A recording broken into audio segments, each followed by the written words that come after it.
eternal purpose in Jesus Christ. परमेश्वर पिता यीशु मसीह में एक सनातन योजना को बनाया है, एक सनातन योजना, इटर्नल पर्पस। तो वो योजना हम सबके जीवनों में, सारे जगत में, सारी सृष्टि में पूरा किया जा सके।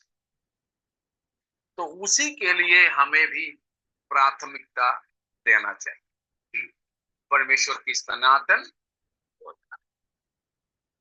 तो चाहे कहीं पर भी कुछ भी हो रहे हो, तो हम प्रार्थना करते समय इस सनातन योजना के मद्देनजर प्रार्थना करना, उसी को हमें चाहना है। तत्कालीन चीजें नहीं, तुरंत की बात, हमारी नजर में जो दिख रहा है उसके अनुसार नहीं, परमेश्वर सब कुछ उस सनातन योजना की ओर पहुंचा रहे हैं। ऐसा परमेश्वर ने समयों का भी प्रबंध किया है, समयों का भी ऐसा प्रबंध परमेश्वर ने किया है। इफिसियों 1:9-10 को देखिए, इफिसियों 1:9-10।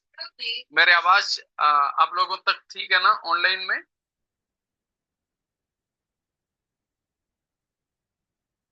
Yes uncle. ठीक है, अब पढ़िए।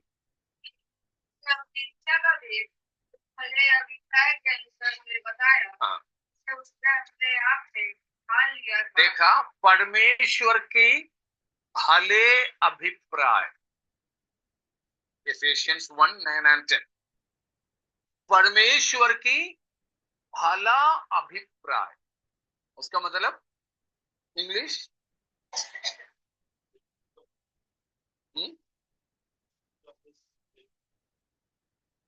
नो, मिस्ट्री ऑफ हिज आगे नो, पूरा नो पढ़िए इंग्लिश में भी।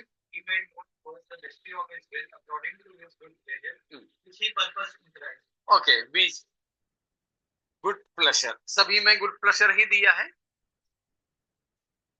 According to his purpose which he या। तो परमेश्वर की भले अभिप्राय, गुड प्लेजर, परमेश्वर की भले अभिप्राय जो यीशु मसीह में परमेश्वर ने ठान लिया, अपने आप में ठान लिया था। He purposed in himself. He purposed in himself. परमेश्वर अपने आप में पक्का किया हुआ, निर्णय लिया हुआ, ठाना हुआ योजना, ठीक है ना? वो कब किया था? जगत की उत्पत्ति से पहले, यानी इन द पास्ट इटर्निटी। अनादि में ही परमेश्वर ने यह अपने आप में ठान लिया था कि क्या क्या कब कब होना है। तो यही नहीं कि क्या क्या होना है। कभी कभी हम लोगों से पूछते, तो अभी तो छुट्टी के समय है, छुट्टी गांव नहीं जा रहे क्या? बोलते हाँ जाना तो है, जाने का है, कब जाओगे? वो नहीं सोचा, वो नहीं सोचा। जाने का सोचा है लेकिन समय नहीं सोचा। टिकट लिया नहीं लिया अभी देखते हैं। हम कुछ तो ठान लेते हैं लेकिन समय को नहीं ठानते हैं, और कभी समय भी ठान लेते हैं तो उसके बाद पूछते हैं कैसे जाओगे? पैदल जाओगे, अपनी गाड़ी चला के जाओगे, ट्रेन से जाओगे, उड़ के जाओगे? वो भी नहीं सोचा। देखा, हमने कुछ तो सोचा है, जाना है, लेकिन कब जाना, कैसे जाना, ये हमने नहीं ठाना। लेकिन परमेश्वर ऐसे नहीं, ये सब कुछ पहले से ही ठान लिया है, उसमें कोई फेरबदल नहीं। वो सब परमेश्वर अपने भले अभिप्राय, गुड प्लेजर में किया है। वो सब परमेश्वर ने अपने मैनिफोल्ड विजडम, भिन्न भिन्न प्रकार के ज्ञान के अनुसार किया है। वो सब परमेश्वर ने अपनी सॉवरेन विल, अपने परम अधिकार में होकर के किया है। वो सब परमेश्वर ने अपने ओमनिशियंस, सर्व ज्ञान में, या फोर नॉलेज, पूर्व ज्ञान में होकर के किया है। समझ में आ रहा ना? परमेश्वर ने कुछ ठान लिया है। He has decided, rather he has purposed something in himself, और किसी की प्रेरणा से नहीं, और किसी की कार्यों से नहीं। परमेश्वर ने ये जो ठाना है वो अपने आप में, He himself is the reason for his purposes. That is the meaning, he purposed in himself. अपने आप में ठान लिया, ठीक है ना? अपने आप में ठान लिया। तो अपने आप में ठाना तो कैसे? मैंने 3-4 बात बताया था। कैसे ठाना है? पढ़न, इन हिज गुड प्लेजर, अपने भले अभिप्राय के अनुसार, अर्थात अपनी प्रसन्नता को के अनुसार। मतलब परमेश्वर को ऐसा आया, ठीक है? In his pleasure, it was pleased unto him, that's all. किसी से कुछ भी पूछे तो परमेश्वर ये बोलेंगे, मुझे अच्छा लगा, मुझे वो अच्छा लगा। वो है परमेश्वर, जो कुछ भी करता है, जो परमेश्वर को भाता है, जो अच्छा लगता है, परमेश्वर वह करता है। इसलिए है भजन 115 का 2 में लिखा है, 115 वर्स 2, भजन संहिता 115 का दूसरा वचन। जाति जाति के लोग हाँ, क्यों कहने पाए उनका परमेश्वर कहाँ रहा? हाँ, हमारा परमेश्वर स्वर्ग में है, जो चाहा उसने जो चाहा वही किया है। हाँ, उसने जो चाहा, this is his good pleasure. उसने जो चाहा, परमेश्वर को जो अच्छा लगा, वो ही उसने किया, गुड प्लेजर। दूसरी चीज, परमेश्वर कुछ जो ठाना है वो कैसे किया है? इन हिज मैनिफोल्ड विजडम, वो जो हमने इफिसियों 3 का 10 में पढ़े थे। परमेश्वर ने जो ठाना है वो किया है। परमेश्वर अपने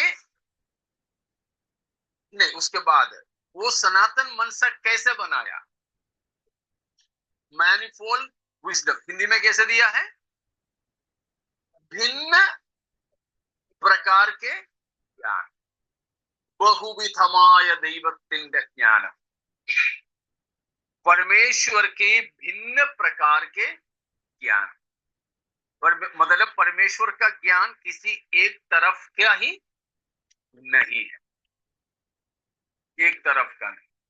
अभी जैसे चौहान की एडमिशन के बारे में हमने सुना, तो कई जगह उन्होंने इंटरव्यू वगैरह दिया, कई कॉलेजों में, इंस्टीट्यूशंस में। तो IIM रायपुर ना, वहां से उनको सिलेक्शन मिला है, लेकिन वहां जाना है नहीं जाना है वो सेलेक्ट करना है। और भी कॉलेजेस में दिया है, और भी उनका प्रेफरेंसेस का कॉलेज और रहेंगे। वहां से आया नहीं आया, कहां जाना, ये कुछ चुनने का ज्ञान हर किसी को नहीं, हर क्षेत्र में भी नहीं, हर क्षेत्र में भी नहीं। अब चौहान का जो स्ट्रीम है वो घर की बाकी तीनों की स्ट्रीम से अलग है।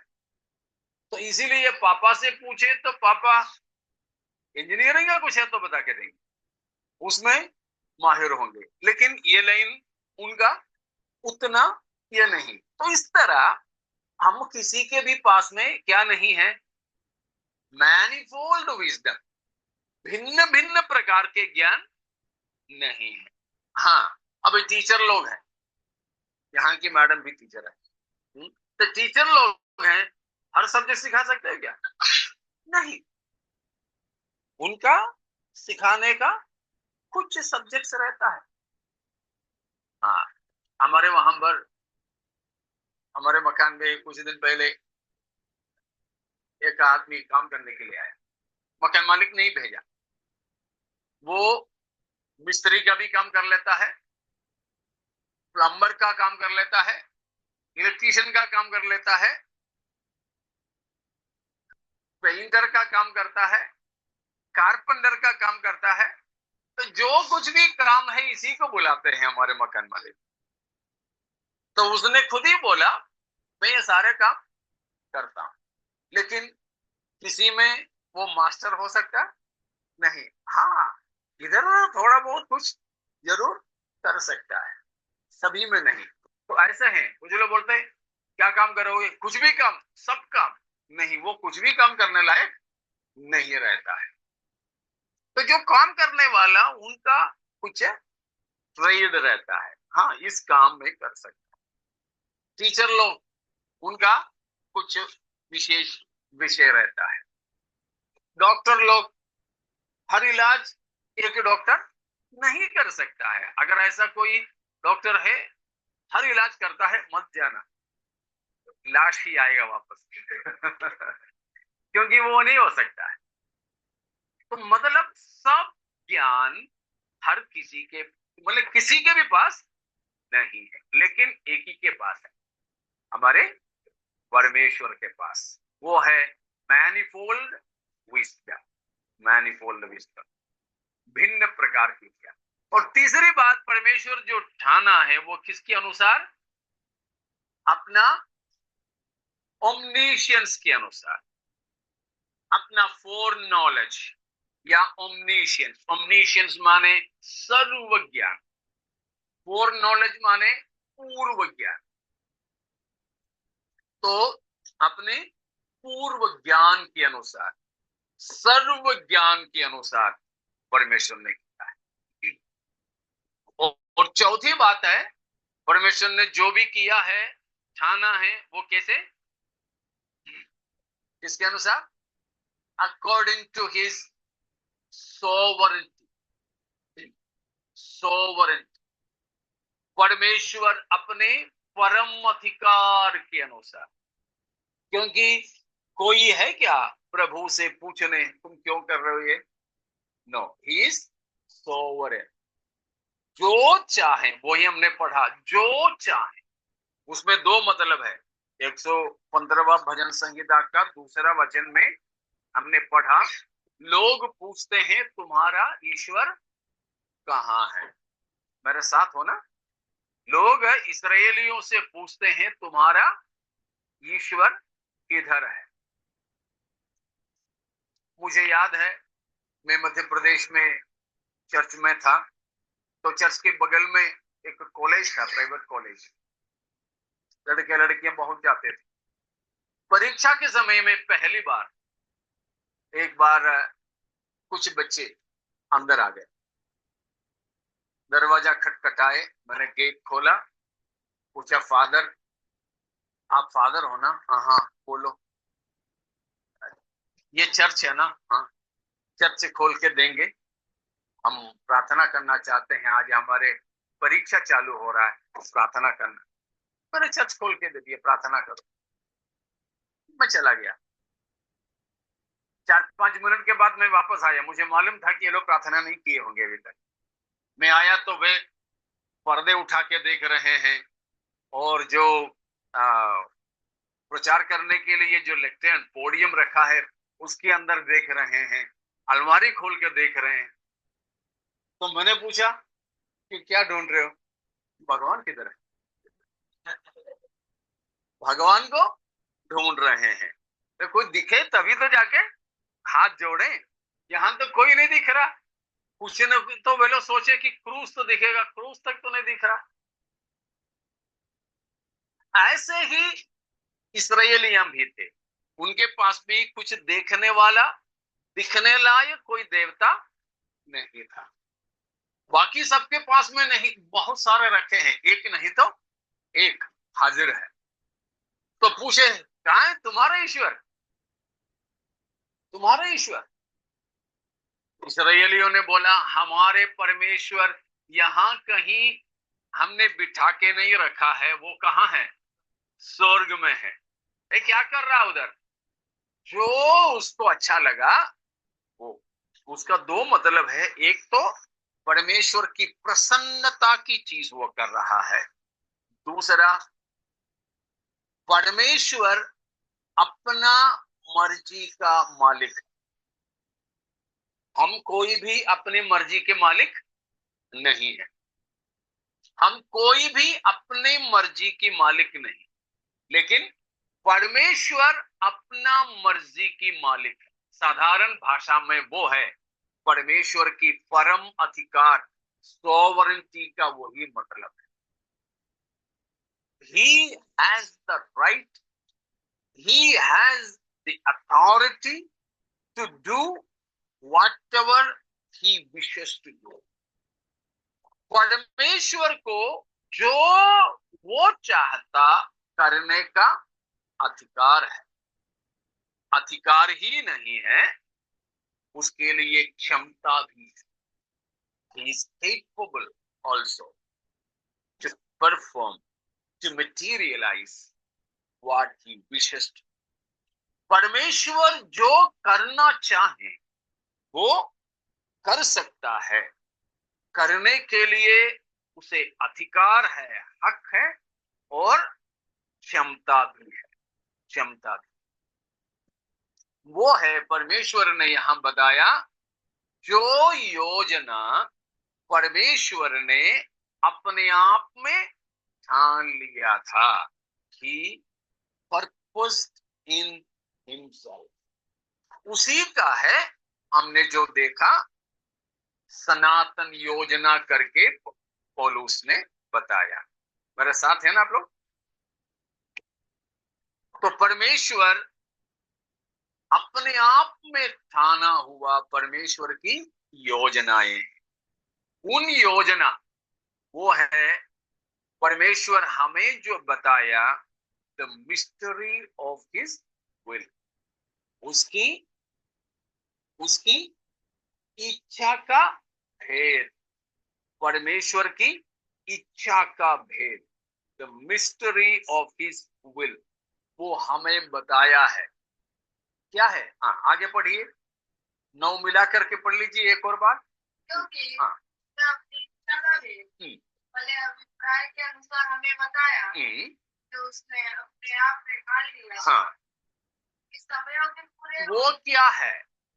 वो ये है कि समयों की होने का पूरा होने का ऐसा प्रबंध हो, ऐसा प्रबंध हो, जो कुछ स्वर्ग में है और जो कुछ पृथ्वी पर है, या सब कुछ वह मसीह में एकत्र करे।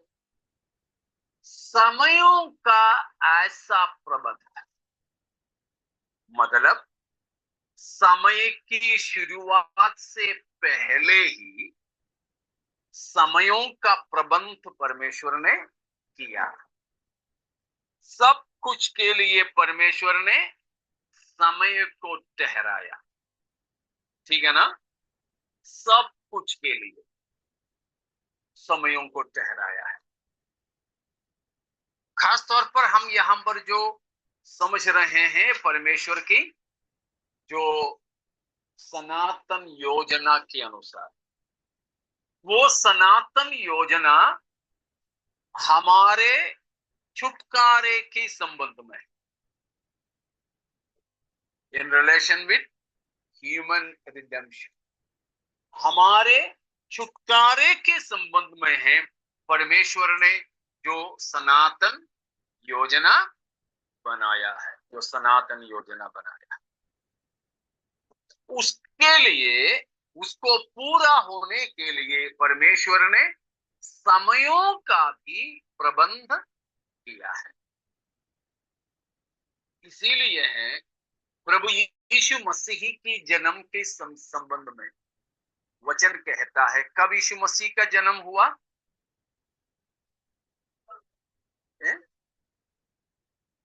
कब हुआ सोजन ब्रदर?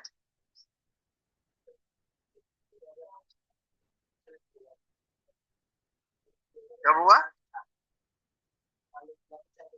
वन या गलातियों 4:4 को देखिए, और भी कई जगहों पर है। हाँ, जब समय पूरा हुआ, when time was fulfilled। परमेश्वर की योजना के अनुसार का समय जब आया, when the fullness of time had come, the fullness of time, परमेश्वर ने ठहराया हुआ समय जब आया, तो अंश सबके लिए परमेश्वर इस प्रकार समय को ठहराया है। ठीक है, तो प्रभु यीशु मसीह के आगमन के लिए, प्रथम आगमन के लिए, क्रूस पर मरने के लिए, ठीक है, अब हमें लेने आने के लिए, इस जगत में अपना राज्य संस्थापित करने के लिए, इन सब के लिए परमेश्वर ने समय भी ठहराया, योजना भी बनाया। उसकी पूर्तिकरण के लिए परमेश्वर बाकी सबको लेकर आता है, बाकी सबको लेकर आता है। इसीलिए उस योजना में हमें भी परमेश्वर के साथ शामिल होना। तो हमारी प्रार्थना में, हमारी इच्छा में, हमारे कामों में, इन हर बातों में हम इस विशेष योजना के लिए प्रभु के साथ देना चाहिए। ठीक है ना? कितना समझ में आ गया? इतने में कोई शक है? समझ में नहीं आया हो तो पूछिएगा।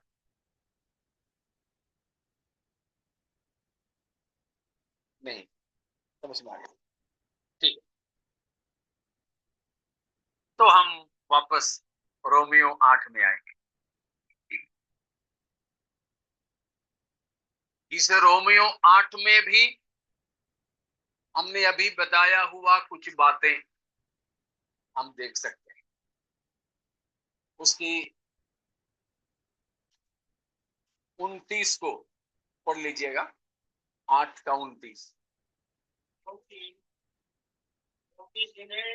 पहले से जान लिया, देखा, जिन्हें उसने पहले से जान लिया, वहां आता है परमेश्वर का पूर्व ज्ञान, four knowledge, whom he foreknew, जिन्हें उसने पहले से जान लिया, उन्हें पहले से ठहराया भी। देखा, परमेश्वर की योजना, ठहराया भी। Okay, pre destination. पहला आता है प्री नॉलेज या फोर नॉलेज, पहले से जानना। दूसरा है प्री डेस्टिनेशन, पहले से ठहराना, पहले से ठहराना। उसके बाद पहले से ठहराया भी। हाँ हाँ, जिन्हें उसने पहले से ठहराया, या परमेश्वर ने ठहराया समय के अनुसार, किसी किसी को क्या कर दिया? बुलाया, बुलाया भी। हाँ, जिन्हें बुलाया उन्हें धर्मी भी ठहराया, धर्मी भी ठहराया, जस्टिफाइड या जस्टिफिकेशन। और किसलिए धर्मी ठहराया है? महिमा भी दी है, महिमाकरण करने के लिए, टू ग्लोरीफाई अस। सो 5 कदम वहां पर है। पहले से जानना, पहले से ठहराना, बुलाना, धर्मी ठहराना, महिमा देना। वो महिमा देना है परमेश्वर की सनातन योजना का सबसे उच्च बात। ठीक है ना?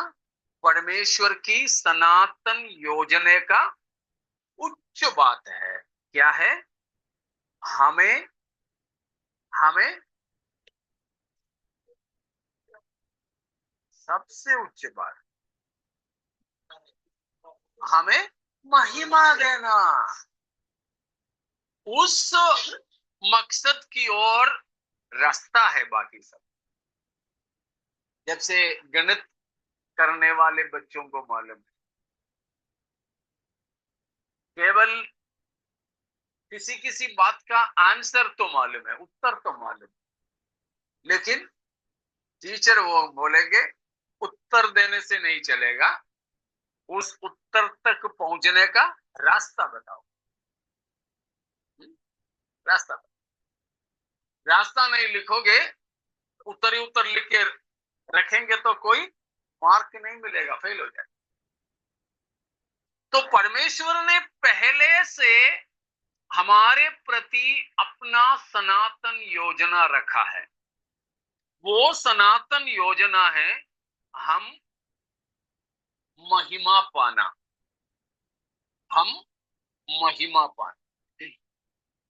यानी उसका 2 शब्दों में पौलुस उस योजना के बारे में इसी वचन में बताया है। आपने ध्यान दिए होंगे, 2 शब्दों का इस्तेमाल किया है। पहले तो 29 में है, बोला कि हम परमेश्वर के पुत्र के स्वरूप में हो। तो परमेश्वर ने हमारे लिए ठहराया जो योजना का अंतिम चरण क्या है? हम प्रभु यीशु मसीह के स्वरूप में हो, परमेश्वर का पुत्र के स्वरूप। उसी का दूसरा एक शब्द में पौलुस ने बोला है महिमा देना, glorification. So both are same. कौन सा? ये दोनों एक ही जैसा है, एक ही बात है। कौन कौन सा? Conforming to the image of the Son of God and glorified या ग्लोरिफिकेशन। ये दोनों एक ही बात है। ठीक है ना? बाइबल स्कूल भी जाने से पहले ही ये जान लेना, परमेश्वर हमें बुलाने का, हमें ठहराने का, बुलाने का, चुनने का, इन सब चीजों का अंतिम मकसद क्या है? यीशु मसीह के स्वरूप के अनुरूप होता, या हम परमेश्वर की महिमा को प्राप्त कर सके। महिमाकरण, हमारे महिमाकरण, our glorification. Our glorification means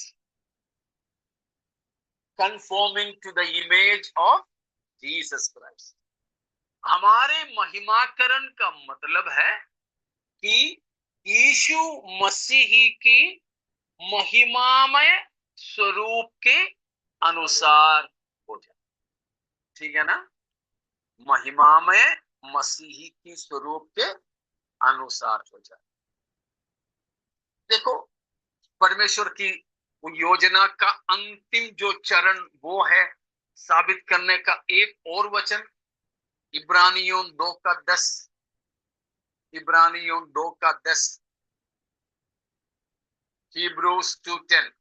के लिए सब कुछ है हाँ और उसके द्वारा सब कुछ है। या तो यही अच्छा लगा हाँ कि जब बहुतों से पुत्रों को महिमा में पहुंचाए, हाँ, बहुत से पुत्रों को महिमा में पहुंचाए, उनके उद्धार के कर्ता को या सारे के द्वारा सिद्ध कर। हाँ, देखा परमेश्वर की योजना क्या है? बहुत से पुत्रों को महिमा में पहुंचा, bringing many sons to glory। many sons का मतलब हम लोग, बहुत से लोगों को महिमा में पहुंचा, क्योंकि पाप ने हमारे शक्ल सूरत को बिगाड़ दिया। हम बिगड़े शक्ल वाले हैं। अभी हम कितने भी सुंदर दिखे ना, लेकिन परमेश्वर की नजर में हम बिगड़े हैं, बिगड़े हुए। बाकी कुछ भी नहीं तो भी हमारा शरीर सड़ने वाला है, मरणहार है। वही रूप है, वही बिगड़ा रूप है। लेकिन परमेश्वर के सामने क्या है सही रूप? गोरा काला की बात नहीं है, ठीक है। फिर क्या है? परमेश्वर के समान हम भी महिमामय और अविनाशी शरीर को पाए रहे। परमेश्वर के नजर में हमारा स्थिति है। कहीं कहीं, अब कुछ दिन पहले केरल में एक लड़की खुदकुशी किया। उसकी एक छोटी सी बच्ची है, तो उसने खुदकुशी करने से पहले अपने पति और पति के घर वालों पर आरोप लगा करके चली गई कि उसकी चमड़ा थोड़ा सा काला है, तो इसलिए काले रंग की वजह से पति और पति के घर वाले उसकी ठट्टे उड़ाते थे। और अभी एक बच्ची हुई, बच्ची भी माँ की जैसी, तो बोले अरे इसका भी तो रंग तेरा जैसा। ऐसे तो अपन को मालूम है कई घरों में है, चमड़े के रंग की वजह से लोग किसी को, हाँ, तो अभी हम लोग गांव गए थे तो एक ऐसे परिवार मिले, ऐसा एक बहन मिली, तो उनने बोले कि उनके घर के सब गोरे हैं। बोले मैं अकेली हूं काली। किसी ने उनको तू काली है करके नहीं बोला, लेकिन वो खुद ही सोच रही है कि मैं काली हूं तो गोरों के बीच में मैं नहीं जाना चाहिए, तो वो कहीं नहीं जाती है रिश्तेदारों। वो खुद ही, वो खुद ही ऐसे। तो देखो, कहने का मतलब शायद देखने में सुंदर होगा, लेकिन चमड़ा थोड़ा सा काला है करके लोग किसी को नीचे देखते। परमेश्वर के सामने गोरा काले की बात नहीं, परंतु हम बिगड़े हैं। किस वजह से? हम मरणहार देह में रहते हैं, हम सड़ाहट की आधीन में जीते हैं। तो परमेश्वर के सामने बिगड़े ना होने के लिए हमको क्या प्राप्त करना होगा? परमेश्वर की समानता को, परमेश्वर की समान महिमा को, परमेश्वर के समान, परमेश्वर के समान अविनाशी शरीर को प्राप्त करना हो। समझ पा रहे हो? ऑनलाइन में भी आप लोग समझ पा रहे हैं ना? Yes, Pastor जी। ठीक है, तो कोई शक है तो जरूर हमें बता दें, पूछे या चैट बॉक्स में डाल दें जरूर। तो परमेश्वर के नजर में हम पाप के कारण बिगड़े हुए हैं, उस वजह से हम सड़ाहट के अधीन हो, सड़ाहट के अधीन। हमने आज पढ़े वचन में ही देख लीजिए आप, 8 की 18, 19, 20 को पढ़िए। क्योंकि हाँ।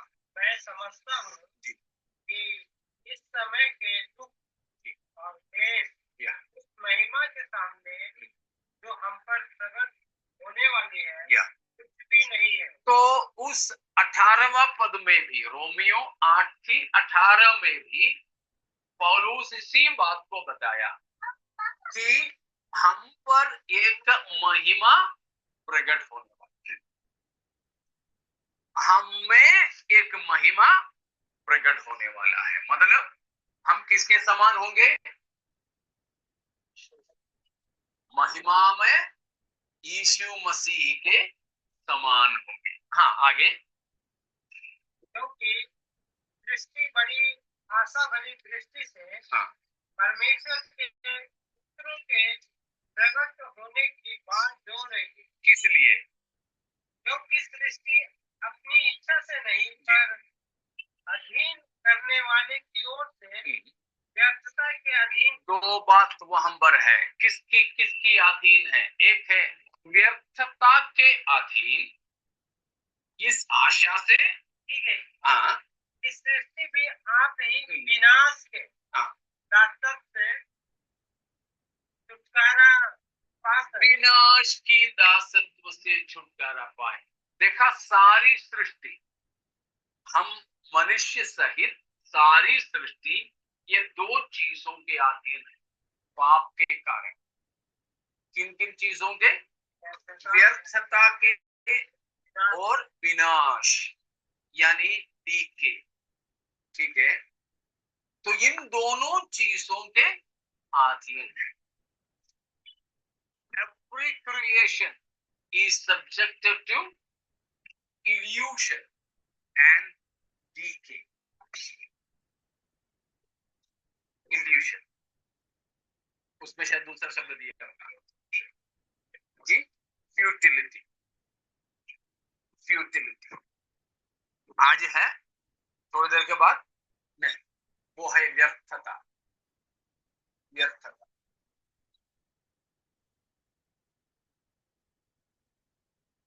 यहां तक कई कई शादियों में भी हम देखते हैं, दुल्हन को बिल्कुल पुताई सब करके लेकर आते हैं, लेकिन गर्मी में सारा बहने लग जाते हैं। व्यर्थता, व्यर्थता। कभी हम लोग बहुत अच्छे कपड़ा वगैरह प्रेस करके पहन लेते हैं और कहीं बैठ जाए तो बस, इसलिए कुछ लोग बैठते ही नहीं, खड़े ही रहते हैं। क्यों भाई, बैठो ना। नहीं नहीं, तो कारण पूछो तो धीरे से बताएंगे, बैठेंगे तो इसमें झुर्रियां आ जाएंगी।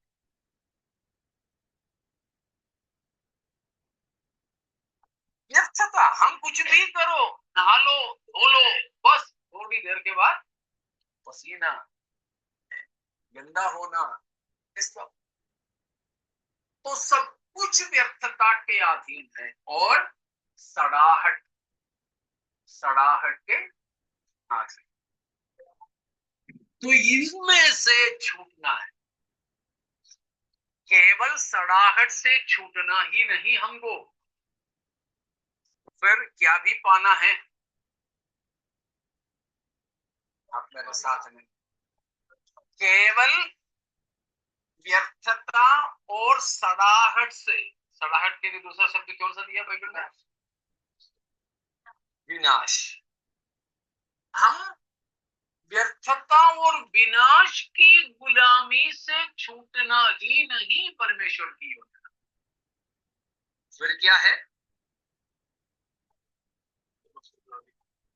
छुटकारा पाकर परमेश्वर की संतानों की महिमा की स्वतंत्रता प्राप्त करना। हमको महिमा भी देना। दोनों फर्क समझ में आएगा। परमेश्वर हमको बनाया भी मरणहार शरीर में था, ठीक है, आदम को परमेश्वर ने बनाया किससे? मिट्टी से। मिट्टी से। वो भी कैसा शरीर था?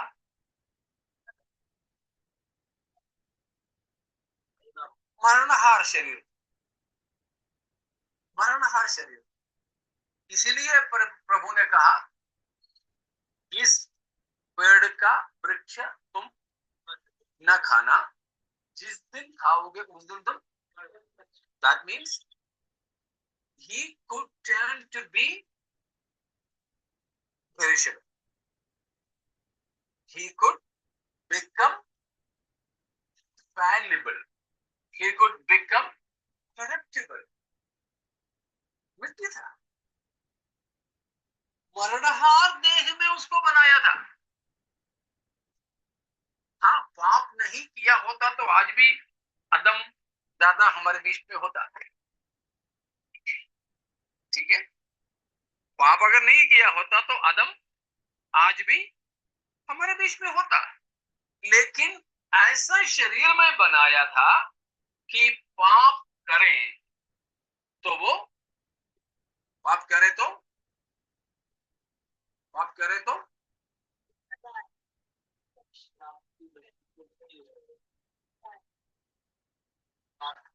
मर जाए, सड़ जाए, हमेशा रहने की स्थिति में नहीं था।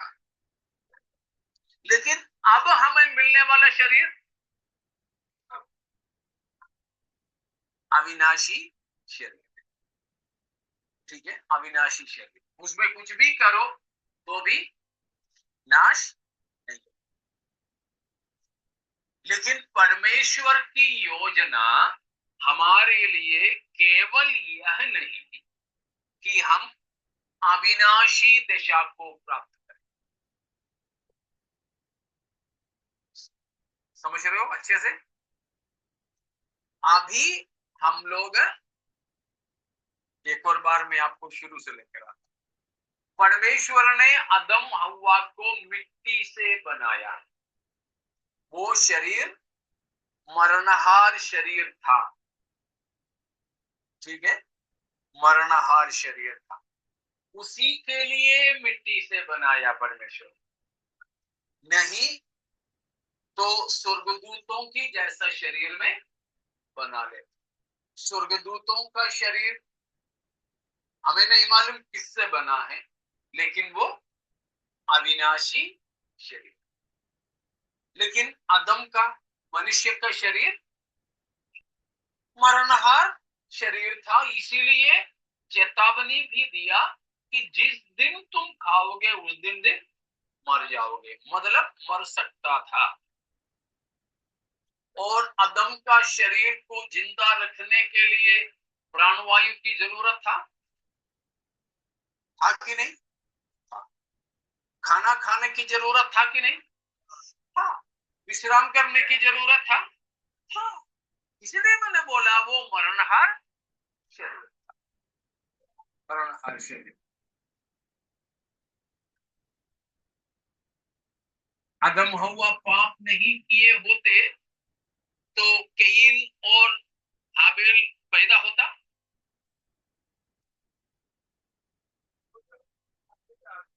होता कि नहीं होता? यही तो मैंने कहा कि वो शरीर मरणहार था। ठीक है, मरणहार था। आदम और हव्वा को ठीक है परमेश्वर ने जवानी में बनाया हो, मतलब उनको बनाते बनाते ही वो बच्चे नहीं बनाए हैं, या एक सिद्ध मनुष्य, एक मैच्योर्ड मैन बना, लेकिन उनकी बच्चे पैदा होते तो वो कैसे? बचपना, या फिर आदम हव्वा जैसे ही बड़े बड़े आदम के बराबर के बच्चे पैदा होते? नहीं। उसका मतलब आदम हव्वा को परमेश्वर ने जिस हाल में बनाया उसमें ग्रोथ जरूरी था, बढ़ना जरूरी था। ठीक है ना?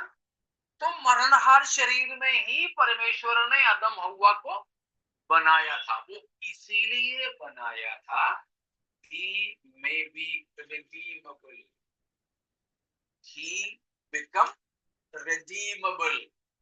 अदम हव्वा को मरणहार देह में इसीलिए परमेश्वर ने बनाया कि उसकी छुटकारा किया जा सके, नहीं तो फॉलन एंजल्स, गिरे हुए स्वर्गदूतों की तरह छुटकारा नहीं हो सकता था।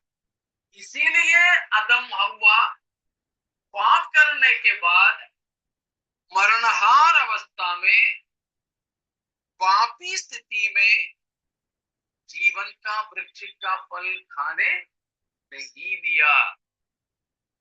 अगर दिया होता तो वो कैसे स्थिति में हो जाते? अविनाशी स्थिति में हमेशा हमेशा पापी ही बने रहते। अब समझ में आ गया ना?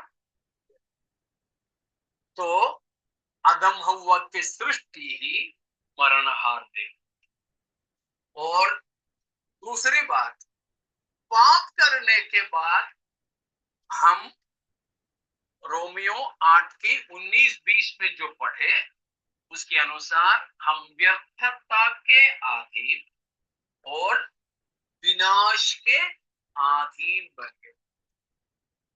पहले पाप करने से पहले मरणहार शरीर में तो थे, मगर मृत्यु के अधीन नहीं था। फर्क समझ में आया? पहले मरणहार थे, लेकिन जब तक पाप नहीं किया तब तक मृत्यु की सड़ाहट के गुलाम नहीं बने। वो गुलामी हम में प्रवेश किया कब से? जब से पाप। तो हम व्यर्थता की और सड़ाहट या विनाश की अधीन हो गए, पूरा ही बिगड़ गए, पूरा ही। वो जैसे जैसे पाप बढ़ते गए वो बिगाड़ भी बढ़ती गई। ठीक है ना? मेरे साथ है ना? पहले परमेश्वर ने मरणहार शरीर में था तो भी बनाया, बोला तुम मरो मत, तुम सड़ो मत, ऐसे ही बने रहो। लेकिन पाप किया तो उसकी आयु, मनुष्य की आयु 1000 साल के अंदर ही अंदर, 1000 पूरा करने वाले पूरे 1000 साल मैक्सिमम। लेकिन जब नूह के समय में लोग पापों में बढ़ते गए तो परमेश्वर मनुष्यों में सड़ाहट को भी बढ़ाया, ना मरने वाला स्थिति से 1000 साल के आयु के अंदर कर दिया। बन रखो उधर, ध्यान इधर। तो कभी न मरने की स्थिति से वो मरण और नाश होने वाली स्थिति में कर दिया, सीमा कर दिया 1000 साल। पाप बढ़ते गए तो सड़ाहट भी बढ़ते गए। तो नूह के समय में 1000 साल का आयु को कितना कर दिया? 120। 120। उत्पत्ति 6 से लेकर के अध्यायों में ये बात लिखा है। और वहां से और पाप बढ़ते गए। मूसा भजन संहिता 90 में कहा 120 को भी घटाया, कितना? 70 या फिर 80। देखा, जैसा पाप बढ़ता गया वैसा विनाश या व्यर्थता या सड़ाहट भी बढ़ती। इसलिए ये बिगाड़ बढ़ते गए, बिगड़ते गए। अभी तो देखो कितने सारे बच्चे लोग मरते हैं, शिशु मरते हैं, शिशु हत्याएं होते हैं, ठीक है, शिशु हत्याएं होते हैं, गर्भपात होते हैं, जो पाप है। तो सड़ाहट बढ़ती है। परमेश्वर की नजर में ये सब कुछ बिगड़े ही बिगड़े स्थिति, चाहे हम कितने भी अष्टपुष्ट बॉडी बिल्डर्स रसलर्स बने, परमेश्वर की नजर में हम मरणहार, व्यर्थता के अधीन, विनाश के अधीन। लेकिन परमेश्वर ने क्या योजना बनाया है? दो योजना। विनाश की दासत्व से हम छूटे, मतलब हम कौन सा दशा में पहुंच जाए? अविनाशी दशा। लेकिन वो नहीं है हमारे लिए परमेश्वर की सनातन योजना। वो सनातन योजना का एक छोटा सा हिस्सा, परंतु परमेश्वर की सनातन योजना हमारे लिए है, उसमें केवल अविनाशी दशा ही नहीं, परंतु हमको क्या भी देना है? महिमा भी देना है। अब समझ में आए? एक और बात बोल करके थोड़ा सा और समझो। ये जो अविनाशी दशा नहीं है हमारे लिए परमेश्वर की योजना, क्योंकि नरक जाने वाले भी किस दशा में होंगे? अविनाशी दशा में। मगर उनको क्या नहीं होगा? महिमा नहीं। उनका अविनाशी दशा में होंगे, क्योंकि आग में युग युग तक जलाते गूंजते रहे तो भी नाश नहीं होना है। तो ऐसा शरीर उनको भी मिलेगा। इसलिए मैंने कहा हमारे लिए परमेश्वर की योजना केवल क्या नहीं, हमको अविनाशी दशा में पहुंचाना ही नहीं, फिर महिमा में पहुंचाना है। तो वो महिमा भी किसकी समान? यीशु मसीह के समान। प्रभु यीशु मसीह के, क्योंकि प्रभु यीशु मसीह हमारे जैसा मरणहार शरीर में आया। यीशु मसीह हमारे ही जैसा मरणहार शरीर में आया। वो मरणहार शरीर में आना, हम कह सकते हैं कि that was the weakness of Jesus. यीशु मसीह की दुर्बलता बढ़ी। यीशु मसीह दुर्बल था क्या? गलातियों 6:4, गलातियों 6:4।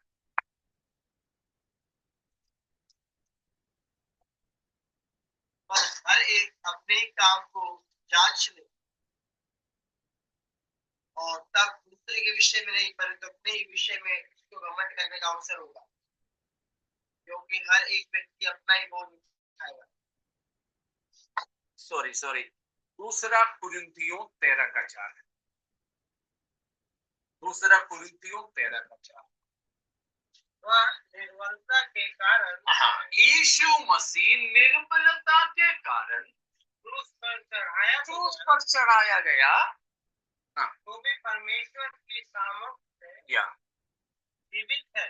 हाँ, यीशु मसीह निर्बलता के कारण क्रूस पर चढ़ाया। क्या था यीशु मसीह की निर्बलता? मरणहार शरीर में आया, तभी तो दूसरा कुरिन्थियों 13:4। यीशु मसीह शरीर में था, वो भी हमारा समान, हमारे शरीर की समानता का शरीर, ठीक है बेटा? पढ़िए ना।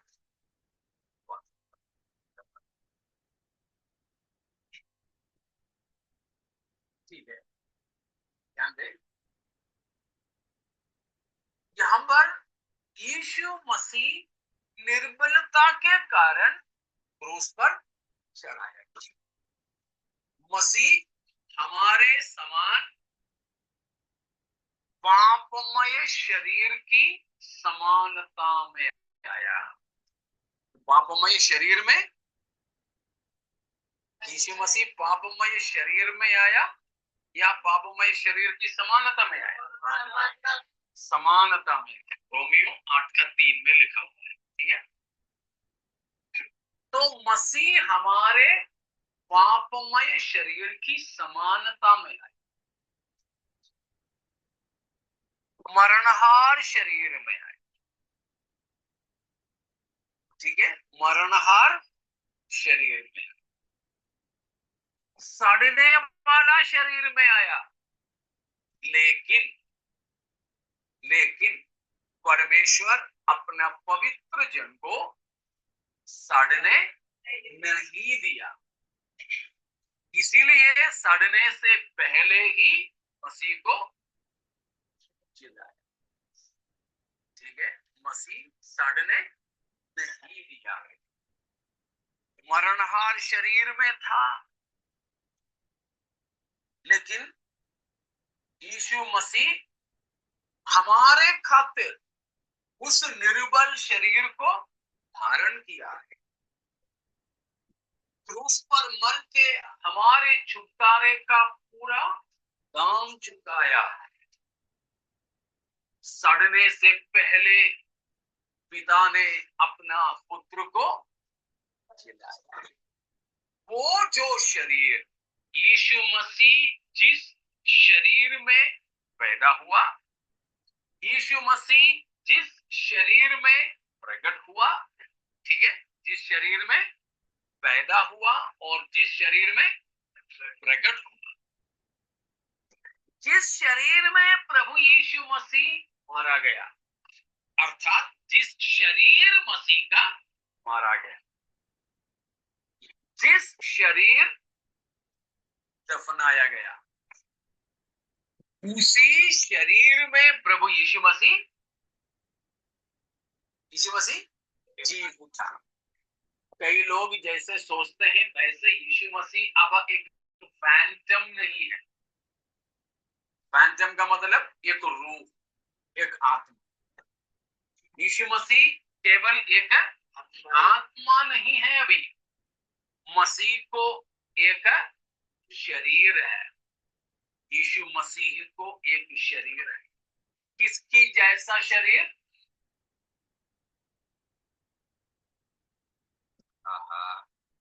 किसकी जैसा शरीर? क्या जो है यीशु मसीह को शरीर है अभी? शरीर, Jesus is with a body और without a body, with body. तो किसकी जैसा शरीर? हमारा जैसा शरीर, हमारा जैसा शरीर, ठीक है। शक हो रहा है? हाँ जी, मनुष्य की जैसा शरीर। यीशु मसीह किसके जैसे शरीर में था? मनुष्य शरीर में था कि नहीं? यीशु मसीह मानवीय देह में प्रकट हुआ कि नहीं? शक तो नहीं है ना? शक तो नहीं है ना? बिल्कुल भी। यूहन्ना 1:14 बताया है, वचन देहधारी हुआ, ठीक है, अनुग्रह और सच्चाई से परिपूर्ण होकर हमारे बीच में ठहरा किया। पहला यूहन्ना 1:1, पहला यूहन्ना 1 जी, जो आदि पिता हाँ, जिसे हमने सुना अपनी आंखों से देखा, जिसको, किसके बारे में बोल रहे हैं यहाँ? यीशु मसीह को। यूहन्ना बता रहा जिसको हमने अपने आंखों से देखा, और हाँ जिसे हमने ध्यान से देखा और हाँ, केवल दिखाई ही नहीं पड़ा, हमने ध्यान से देख करके पक्का किया कि हमने जो देखा वो सही है। ठीक है ना? कल मैं गाड़ी चला रहा था तो मुझे लगा कि कोई लाल बत्ती जलता, मैं और देखता रहा, मेरे साथ में दो जन थे, वो दोनों सो रहे गाड़ी में, तो इसीलिए मैं ही देखता रहा। रोड में भी देखा, ये भी देखा, रोड में देखा, ये भी देखा, गाड़ी धीरे धीरे चलाया। तब मैंने ध्यान से देखा तो पता चला वो जो मुझे दिखा वो सच नहीं, ऐसे मुझे दिखा ही नहीं, मुझे लगा था। तो कभी कभी हमको दिखता है ना ऐसे, कभी कभी हमको ऐसे दिखता है, मतलब वो दिख नहीं रहा है, वो लग रहा है। फिर हम उधर पूरा ढूंढते हैं तो मिलता है तो ठीक है, वो सही है, नहीं मिला तो नहीं है। सही है कि नहीं?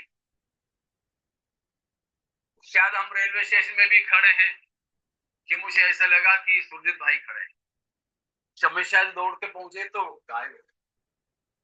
मैं पूरा ढूंढूंगा, उधर नहीं मिलेगा तो अभी है तो फिर फोन भी करूंगा, भाई तुम किधर हो?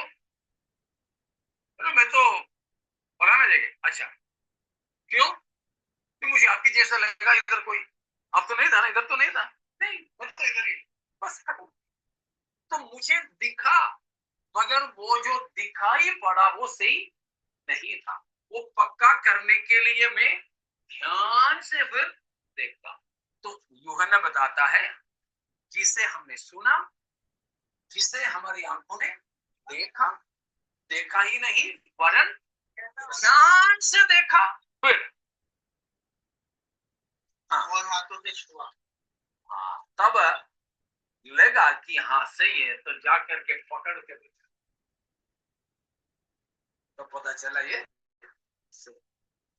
यूहन्ना नहीं, यूहन्ना ही नहीं बता रहा, यूहन्ना प्रेरित लोगों ने और भी बोला। यीशु मसीह जी उठने के बाद तक बंद कमरे के अंदर आया, बोला शालोम, तुम्हें शांति मिले। लोग डर गए, और ये तो भूत, दिख तो रहे हैं, सुन भी रहे हैं, लेकिन उन्होंने सोचा पूरा दरवाजा बंद है, खिड़की तक बंद, तो ये अंदर आया तो ये बिल्कुल भूत। यीशु मसीह ने बोला, हाथ बढ़ाया, छू लो मुझे। भूत को मेरे जैसा हड्डी और मांस है, लेकिन जी उठने के बाद भी यीशु मसीह को क्या था? हड्डी और मांस वाला शरीर। इसलिए मैंने कहा यीशु मसीह अभी भी शरीर में है। किस तरह का शरीर? मनुष्य की जैसा शरीर। फर्क बस इतना है कि हम मरणहार देह में, यीशु मसीह महिमामय देह, कोई फर्क। तो हमारे ये मरणहार देह भी किसकी समान होंगे? यीशु मसीह की। साथ में चलिए, यीशु मसीह की महिमामय शरीर के अनुरूप होंगे। फिलिपियों 3 का 21 पढ़िए। फिलिपियंस 3:21। फिलिपियों 3 का 21। वह अपनी शक्ति के प्रभाव के अनुसार इसके द्वारा वह सब वस्तुओं को अपने वश में कर सकता है। हमारी दीनहीन देह का रूप बदलकर हमेशा की देह के अपने दीनहीन देह के रूप बदलकर अपनी महिमा की यीशु मसीह की महिमामय रूप के अनुकूल बना। तो परमेश्वर की सनातन योजना क्या है?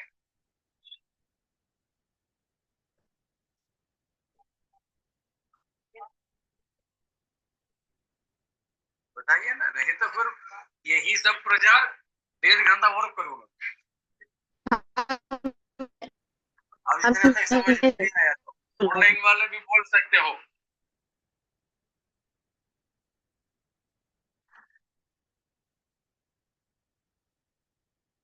परमेश्वर की हमारे लिए सनातन योजना क्या ठहराया है, अपने आप में क्या ठाना है। हम हाँ हम यीशु मसीह की जैसा महिमामय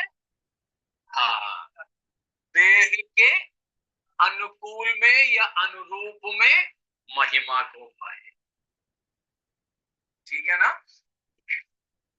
यीशु मसीह को देहधारी बनने के लिए हम लोग दृष्टांत थे, तो हमको महिमा पाने के लिए यीशु मसीह नमूना है।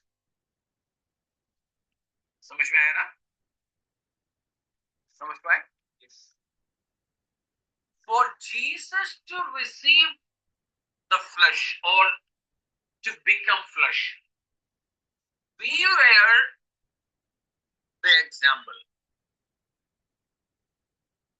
But for us to be glorified, Christ is the example.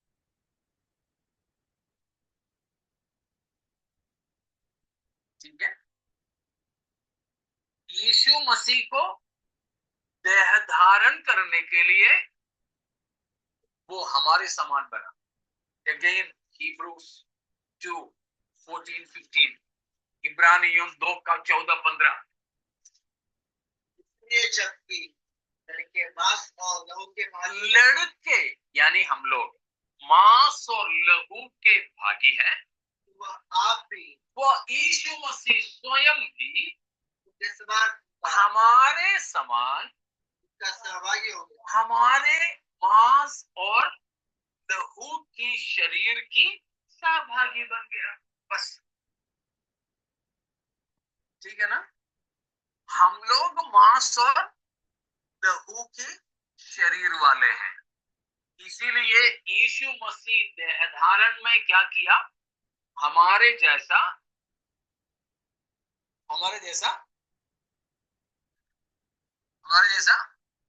मांस और लहू वाला शरीर को धारण। 33 साल से अधिक इसी धरती पर रहा, उसी शरीर क्रूस पर मारा गया, दफनाया गया, उसी शरीर जी उठा। यीशु मसीह अभी भी वह जी उठा हुआ शरीर में है। यीशु मसीह अब ठीक है उसी जी उठा शरीर में होकर 40 दिन तक चेलों के सामने प्रकट होते रहे। और जैतून पहाड़ से यीशु मसीह कैसे गया, उसी शरीर में उठा लिया गया, इसलिए वे लोग देखते रहे। अब यीशु मसीह आएंगे कैसे, उसी शरीर में। प्रेरितों का काम 1:11 में लिखा है, जैसे इस यीशु मसीह को तुम स्वर्ग जाते देखे, वैसा ही वो फिर आएगा। ठीक है। जैसा वो जी उठा शरीर में गया, वैसा ही वो वापस। और उसके भी 7 साल के बाद प्रभु यीशु मसीह इसी जगत में वापस आएंगे। तब सब लोग उसे देखेंगे कि नहीं? देखेंगे। कैसे देखेंगे? कौन कौन देखेंगे? प्रकाशित वाक्य 1:7 में लिखा है, देखो वो बादलों के साथ एक का साथ। हाँ, हर एक आंख उसे देखेगी, जिन्होंने उसे भेदा था वे भी उसे देखेंगे, और हाँ, छाती पीट पीट करके रोएंगे, जिन्होंने उसे भेदा। मतलब वापस यीशु मसीह जब हम पवित्र लोगों के साथ आएंगे तो इस जगत में यहूदी लोग और गैर यहूदी हमारे जैसे शरीर में रहे महाक्लेश के साथ। तो यीशु मसीह की क्या पहचान क्या होगा?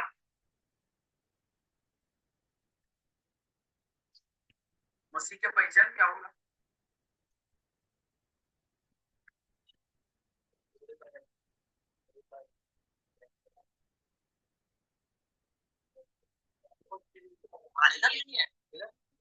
हाँ, यीशु वही है वहां पर जो लिखा, जिन्होंने उसे भेदा था वे भी उसे देखेंगे। अर्थात यीशु मसीह के आगमन के समय पृथ्वी पर आते समय कलीसिया के लिए नमूने की जरूरत नहीं, क्योंकि वो खुद आकर हमें ले जा रहे, और कोई आएगा भी नहीं हमें लेके जाएगा भी नहीं, तो वही आकर के हमें ले जाएंगे, इसलिए हमको वो शक। लेकिन दुनिया में यीशु मसीह कलीसिया के साथ धरती पर उतर आएंगे, उस समय दुनिया में रहने वालों को यीशु की पहचान की जरूरत है, क्योंकि उससे 7 साल पहले दूसरा कोई आया था, बोला कि मैं मसीह हूं। बेचारे यहूदियों ने उन सबको स्वीकार लिया, उन सब मिलकर के उसको स्वीकारा, बाद में वो झूठा निकला। इसीलिए अब ऐसा नहीं, इसीलिए जीवित रहने वाले लोगों को यीशु की पहचान चाहिए, मसीह की पहचान और कुछ नहीं। ये मत सोचना कि यीशु की पहचान पिक्चर में देखते जैसे लंबा दाढ़ी है, लंबा बाल है, सफेद कपड़ा है, गोल ओढ़ा है, नहीं, वो कुछ नहीं है। यीशु मसीह की पहचान, मसीह की पहचान है अपना शरीर का 5 भाग, 5 भाग, 2 हाथों में, वृष्ट में। पिक्चर में हम देखते हैं पाम में है, यहाँ नहीं, इधर नहीं, हाँ इधर है वृष्ट, क्योंकि यहाँ कोई ऐसी ताकतवर हड्डी नहीं है एक पुरुष का पूरा वजन को संभाल सके। यहाँ अगर कीले ठोकेंगे तो बस उठाने से पहले गिर जाए शरीर, इसलिए यहाँ पर हमें मालूम है यहाँ पर 2 हड्डियां हैं, उनके बीच 2 हाथों, 2 पावों में, और एक है सबसे खास चिन्ह है उसकी छिदा हुआ बेधा हुआ पंजर या पसली, बेधा हुआ पसली या पंजर। उसी के लिए क्रूस पर मसीह मर चुका था, उसके बाद भी एक सिपाही ने ताला मारा, वो वचन पूरा होने के लिए था। तो ये 5 घाव अनंतता पूरा पूरा मसीह के साथ रहे। अगर ये 5 घाव और मसीह को बेधे हुए लोग भी मसीह को पहचानना है, तो मसीह जब आएंगे तो उसके शरीर में फसली का निशान होना जरूरी है। वो अगर होना जरूरी है तो मसीह शरीर में होना भी जरूरी है। और प्रकाशित वाक्य 5 अध्याय में भी तो हम पढ़ते हैं यीशु मसीह को यूहन्ना देखता है एक मेमने की तरह। वो भी कैसा मेमना? वध हुआ मेमना। उसका मतलब एक ब्लीडिंग लैम्प, यीशु मसीह का शरीर का सबूत। तो हम उस मसीह की जी उठा शरीर के अनुरूप में बदल जाए, इस आशा के साथ, इसी मकसद के लिए जीने वाले हैं आत्मिक। true spiritual person will live in the very good understanding and knowledge of these truths, and also with that particular hope. एक आत्मिक जन सचमुच में ये सारे आशा के साथ जीने वाले होंगे, ये सारे पहचान के साथ जीने वाले होंगे। तो आइए प्यारों, हम अपने जीवन को प्रभु के हाथ में समर्पित करें। इतनी बात समझ में आया आप लोगों को? ये पहचान हमेशा हमारे अंदर बने रहे। ദൈവത്തിന് നമ്മെ കുറിച്ച് ഉള്ള നിത്യമായ പദ്ധതി, അത് നാം ദൈവപുത്രന്റെ മഹത്വ ശരീരത്തോട് ഏകീഭവിക്കണമെന്ന് നമ്മുടെ ജീവിതത്തിൽ ദൈവം അനുവദിക്കുന്ന സകല കാര്യങ്ങളെയും ദൈവം ഈ ലക്ഷ്യപ്രാപ്തിക്ക് വേണ്ടിയാണ് ഉപയോഗിക്കുന്നത്. നാം കേവലം അനശ്വരമായ അദ്രവത്വമുള്ള ശരീരം പ്രാപിച്ചാൽ മാത്രം പോരാ, അത് നരകത്തിൽ പോകുന്നവർക്ക് ലഭിക്കും. എന്നാൽ നാം ദൈവപുത്രന്റേതുപോലെ തേജസ്സുള്ള ശരീരവും കൂടെ പ്രാപിക്കും. ആ ലക്ഷ്യത്തിനായി ദൈവം നമ്മെ വിളിച്ചാക്കിയിരിക്കുന്നു. ആ ലക്ഷ്യത്തെ മുൻപിൽ കണ്ടുകൊണ്ട് അതിന് ആക്കം കൂട്ടുന്ന തരത്തിൽ ഇവിടെ നമുക്കുണ്ടാകുന്ന കഷ്ടങ്ങളെ, പ്രയാസങ്ങളെ അവഗണിച്ചു സ്തോത്രം നമ്മിൽ വെളിപ്പെടുവാനുള്ള തേജസ് വിചാരിച്ചാൽ ഈ കാലത്തിലെ കഷ്ടങ്ങൾ സാരമില്ല എന്നെണ്ണിക്കൊണ്ട് പ്രത്യാശയോടെ നമുക്ക് മുൻപോട്ട് പോകാം. ദൈവം നമ്മെ അതിനായി തിരുവചനങ്ങളാൽ അനുഗ്രഹിക്കട്ടെ. जैसे हम इस महिमा को पाने वाले हैं, इसलिए पौलुस ने रोमियो 8:18 में लिखा कि हम में प्रकट होने वाला महिमा को यदि हम देखें तो इस समय की कष्ट या संकट या दुख कुछ भी नहीं। तो आइए हमारे जीवन परमेश्वर के हाथों में सौंप करके हम अपने प्रभु से प्रार्थना करें।